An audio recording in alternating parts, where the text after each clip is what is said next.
এতিয়া আমি এয়াৰপৰ্টলৈ যাবলৈ ওলাইছোঁ সকলো লাগেজ গাড়ীত পেকিং কৰি দিয়া হৈছে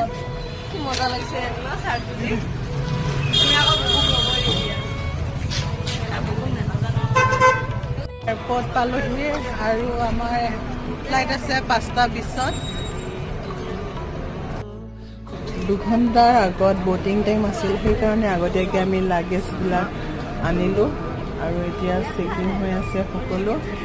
তাৰপিছত আমাৰ বেগ ডাইৰেক্ট আমি গুৱাহাটীত পামগৈ বেগ জমা দিয়াৰ পিছত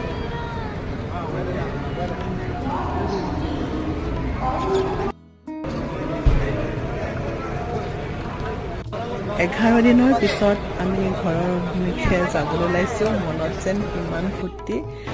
ঘৰৰ সেই মাছৰ টেঙা জোলখন খাব নোপোৱা কিমান দিন হ'ল গমেই নাপাওঁ আৰু ফ্লাইট